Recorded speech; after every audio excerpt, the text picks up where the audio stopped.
Hey, how's it going, everyone? Nathan here from the ebook reader blog. For this video, we're going to talk about the differences between the Kobo Libra Colour and the Kobo Libra 2.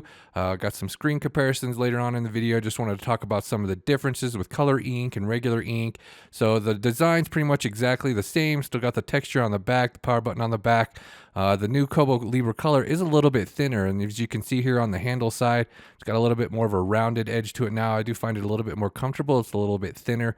Device is a little bit lighter than the Libra 2 as well. So for the most part, the design is pretty much the same, but just a little bit of refining here and there. Aside from the screen, there are a couple of hardware differences. The Libra Colour has a dual core processor now. The Libra 2 has a single core processor.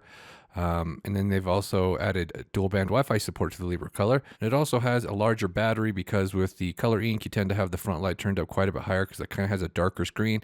It's really just a regular black and white screen with a color filter over the top of the screen. You can kind of see a grid layer, which we'll talk about a little bit later. So there are a couple of different software features on here. They added Dropbox and Google Drive support officially to the Libra Colour. It also has notebooks now, as you can see the notebook tab. So it works with the Kobo stylus.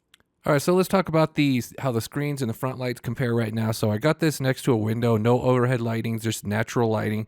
As you can see with the color ink screens, they just have a darker appearance.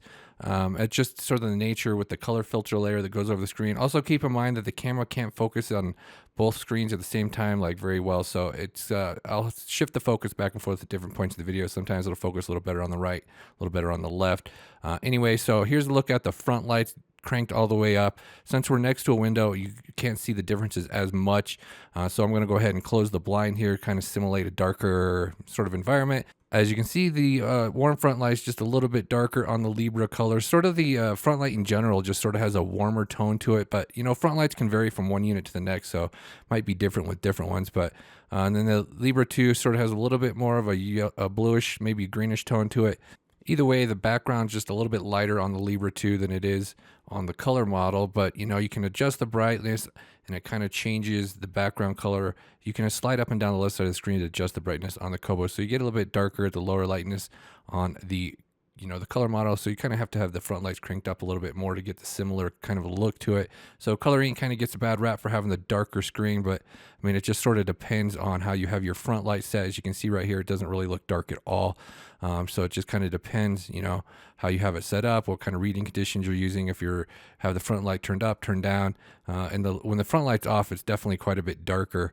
So you do tend to use more battery just by having the front light cranked up more. So here's a look at the dark mode. I wanted to see how dark mode compares. So for me, it looks like the white is whiter on the Libra 2. It kind of stands out more with the dark mode. Not a huge difference. I think the black kind of looks the same, but I don't know, the white just seems to stand out a little bit more on the non-color model, just without the added filter over the top. I guess probably just lets a little bit more of the white come through. So obviously with regular ebooks like this, the color screen really doesn't provide any benefit. I mean, you get the colored covers and stuff like that, but when it comes to comics, the color screen definitely has a little bit more of an advantage. So this particular book I got from Overdrive, and so it's through Kobo, and it does flash a lot on both screens. I don't know, they kind of have a lot of flashing, but one thing I noticed with the Libra Colour, it doesn't really have any ghosting issues like some of the other color devices I've reviewed. They do have the refresh down pretty well. You don't really notice any previous images from the screen before. Here's the look at a cookbook. So the color screen kind of takes advantage of some, with the pictures, and you can see the headings are actually blue on here. You can't really tell that on the Libra 2 with the black and white screen. So, with the different types of content, comics, cookbooks and stuff like that, you can definitely take advantage of the color screen. So the colors obviously aren't like bright. They're not like tablet-like or anything, but they're more like a printed look to it with color ink. So here's a look at a comic. It's for the most part, like the performance is very similar between these two devices. Like the Libra Colour might be a little bit faster here and there, but the dual core processor, you don't really notice really much of a speed benefit. I mean, maybe the scrolling and zooming is just a little bit smoother, but ink is really kind of jittery and it's kind of hard to scroll anyway, but might be a slight advantage there. It's really not that big of a difference as far as performance goes. Page turns are about the same. Sometimes the Libra 2 is a little bit faster. Sometimes the Libra Colour is a little bit faster. Performance difference is a little bit more noticeable on the new Clara black and white, which is weird because they didn't release a new Libra black and white. They just basically discontinued the Libra 2, it seems like, because it's not available to purchase anywhere now. It's all sold out. So it looks like it's been discontinued without releasing a new version. So another advantage with the new Libra Color is they added support for the Kobo stylus. This is actually the first gen Kobo stylus. They don't specify if it works with it or not, but it does. I think it'll work with any of the Microsoft MVP styluses. Actually, some are quite a bit cheaper than Kobo's $70 option. So you can write on the screen. It's kind of rudimentary. You just have some different colors and basic different sizes. So these little icons will show up if you added those handwritten notes to the screen with the different font size. You can also add highlights, and then you have different color for highlights. You can mix highlights with handwritten notes here. So you've got several different colors to choose from. With the highlights, you have 4 different colors to choose from. You can also use your finger to highlight, of course. And then if you tap it, you'll have the option to change the color to one of the other options. So some of the benefits with color ink is having the multicolored highlights, the multicolored notes. And then you also have the notebook, which is a completely different feature as well. I won't get that much with this video.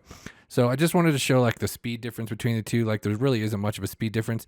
The weird thing is it's like when you go to the table of contents, it loads faster on the Libra Color, but then when you go to the page, it tends to load a split second faster on the Libra 2. So again, not a big performance difference. So at the end of the day, they're pretty much the exact same device. One with the color ink screen, one with the black and white screen. So you just basically have to come down to, do you want a little bit of color for comics and stuff like that for your covers? Or do you want the superior contrast with a lighter background on regular ink? So I mean, it's not like it's hard to read the text at all on the color ink. It's just a little bit darker. So yeah, that's just sort of the main difference between these two when it comes all down to it. Check out the ebookreader.com for more details. I'll be posting some more videos of these color ink devices from Kobo as well. So thank you guys for watching. Have a good day. Bye.